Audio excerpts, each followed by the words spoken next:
ভাই রবিন, আমাদের কি এই দরিদ্র জীবন কখনোই শেষ হবে না? আমরা আর কতকাল এভাবে জীবনযাপন করব? বড় ভাই, আপনি আল্লাহর উপরে ভরসা করেন, দেখবেন আল্লাহ আমাদের জন্য কোনো না কোনো ব্যবস্থা ঠিকই করে দেবেন। আজকে তো প্রচন্ড বৃষ্টি হচ্ছে। এত বৃষ্টি এবছরে আজকেই প্রথম। বড় ভাই চলেন, তাড়াতাড়ি করে পা চালাতে হবে, আকাশে বিদ্যুৎ চমকাচ্ছে।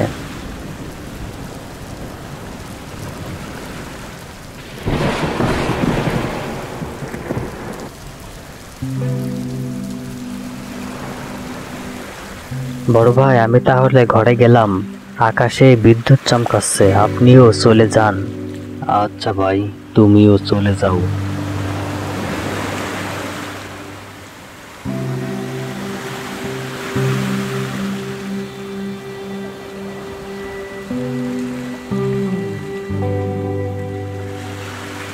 বউ, বউ, কই তুমি? এই তো আসছি।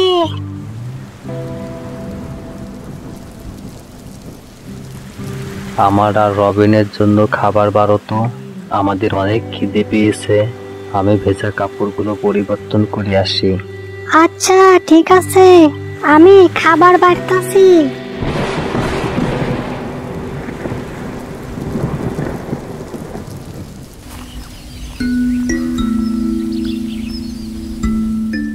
বড় ভাই, বড় ভাই, ফসলের জমিতে যাবেন না? হ্যাঁ রবিন ভাই, দাঁড়াও, আমি আসতাছি। তাড়াতাড়ি আসেন। তুমি তাহলে থাকো, রবিন ডাকতেছে খেতে যাওয়ার জন্য। সাবধানে কাজ করো তোমরা দুই ভাই, দেখো তোমাদের যেন কোনো বিপদ না হয়। আচ্ছা বউ, ঠিক আছে।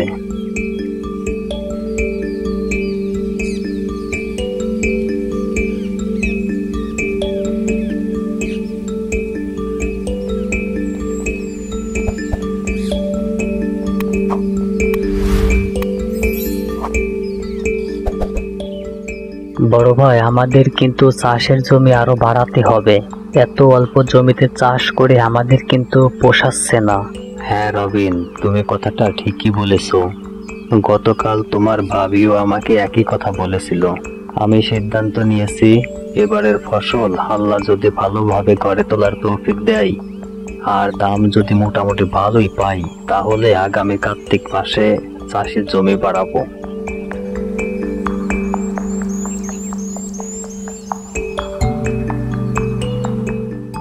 বড় ভাই, এই দেখেন বেগুন গাছে ফুল এসেছে।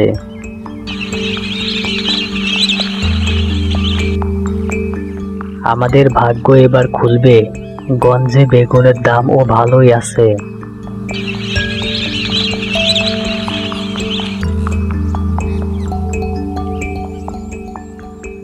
আরে রনি রবিন যে, তোমাদের দুই ভাইকে একই সাথে পেয়ে গেলাম। যাক, আমার জন্যই উপকার হলো। বরল চাচা, আপনি কি কিছু বলতে চান? দেখো রনি, তুমি তো জানোই তোমাদের বাবা যখন বেঁচে ছিল, তোমাদের বাবা তখন সমস্ত ফসল আমার কাছে বিক্রি করত। তাই আমি চাই তোমাদের চাষ করা ফসলও আমার কাছে বিক্রি করো। বেগুন গাছে তো মাশাআল্লাহ ভালোই ফুল এসেছে, মনে হচ্ছে ফলও ভালোই দিবে। এই নাও, তোমাদেরকে আগে থেকে অগ্রিম কিছু টাকা দিলাম। না চাচা, অগ্রিম টাকা লাগবে না। বেগুন বড় হলে আর ন্যায্য দাম পেলেই আপনার কাছে আমাদের ফসল বিক্রি করব। আচ্ছা রনি রবিন, তোমরা কাজ করো, আমার কথা মনে রেখো কিন্তু। আমি তাহলে গেলাম।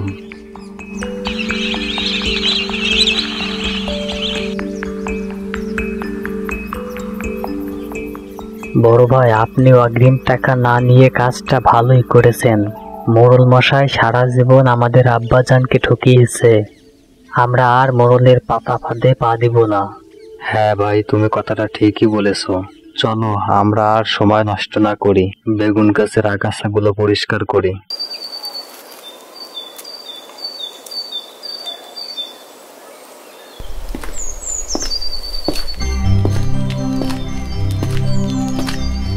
বাড়িতে কি কেউ আছেন মা? মাগো, বাড়িতে কি কেউ আছেন?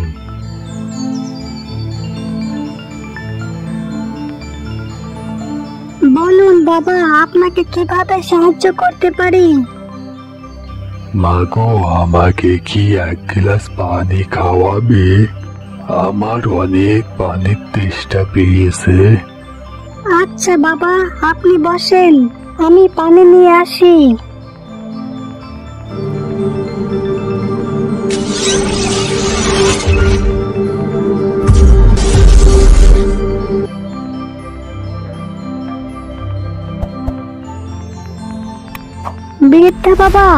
বৃদ্ধা বাবা, কোথায় আপনি? আরে টুনি পাখি আসলো আবার কোথা থেকে? বৃদ্ধা বাবা কি পাগল নাকি? মনে হয় তো পাগল না, তাহলে কোথায় গেল? এ টুনি, পানি খাবি?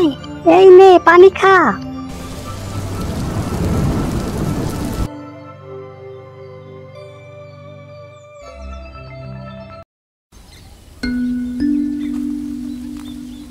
ভাই চলেন গাছতলায় গিয়ে বসি, প্রচন্ড গরম পড়েছে। হ্যাঁ ভাই চলো।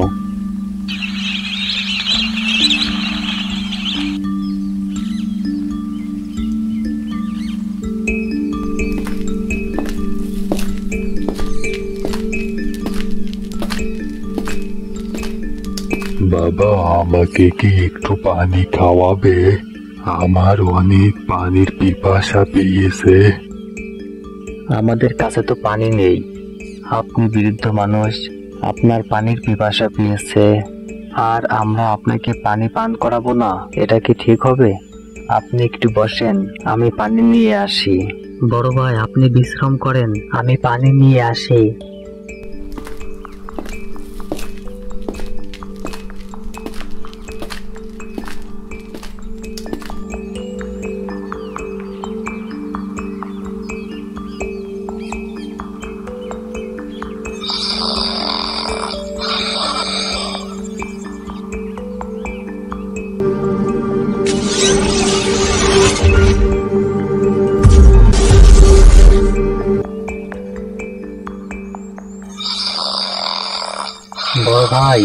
বড় ভাই, ঘুমিয়েছেন নাকি?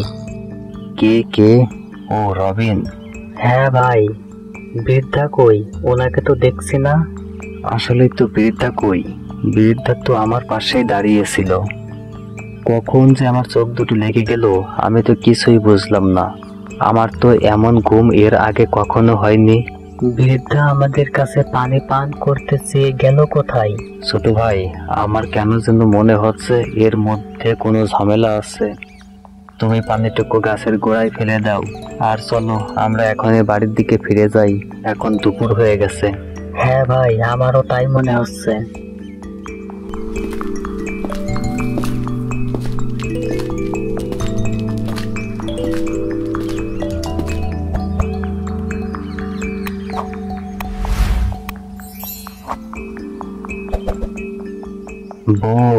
বউ, পানি খাও তো আমাদেরকে।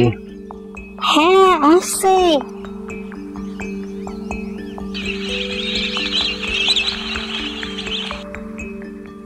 বড় ভাই, আমি গোসল করে আসি। ভাবি, খাবার বেড়ে রেখো তো, অনেক খিদে পেয়েছে। আচ্ছা ভাই, তুমি গোসল করে এসো। তাহলে আমিও গোসল করে আসি।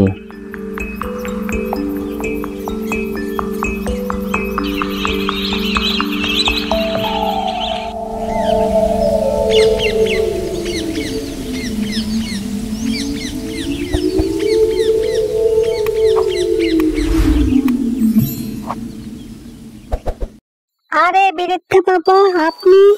গতকাল আমি আপনাকে কত খুঁজেছি, আপনি কোথায় গিয়েছিলেন? আমার অনেক কাজ, আর বেশি প্রশ্ন করো না।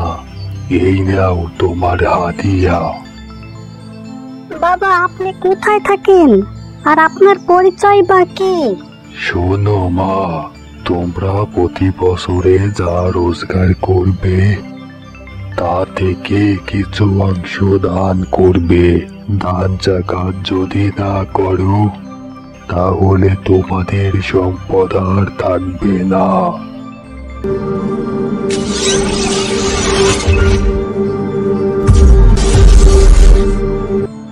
কি হলো এটা? বৃদ্ধা বাবা কোথায় গেল? নাকি আমি স্বপ্ন দেখতেছি? বৃদ্ধা বাবা আমার হাতে এটা কে দিয়ে গেল? এটার ভিতরেই বা কি আছে দেখি তো। না, বাহিরে দাঁড়িয়ে দেখাটা ঠিক হবে না।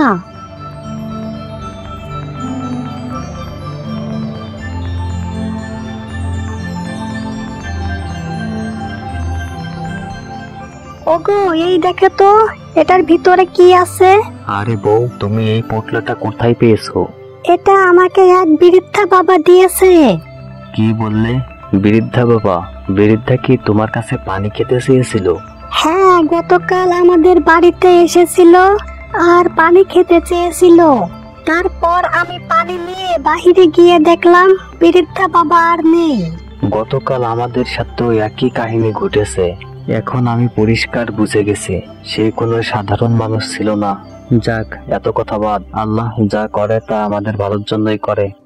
এখন থেকে আমাদের আর বেশি কষ্ট করতে হবে না। আমরা দুই ভাই আগামী কাল থেকে ব্যবসা শুরু করব। তুমি তার কি বলো? হ্যাঁ, এটা করলেই ভালো হবে। বন্ধুরা, এটাই ছিল ভাগ্যবতী বইয়ের কাহিনী। তোমরা যারা এখনো আমাদের চ্যানেলটা সাবস্ক্রাইব করো নাই, তারা এখনই আমাদের চ্যানেলটা সাবস্ক্রাইব করো আর ক্লিক করো বেল আইকনে।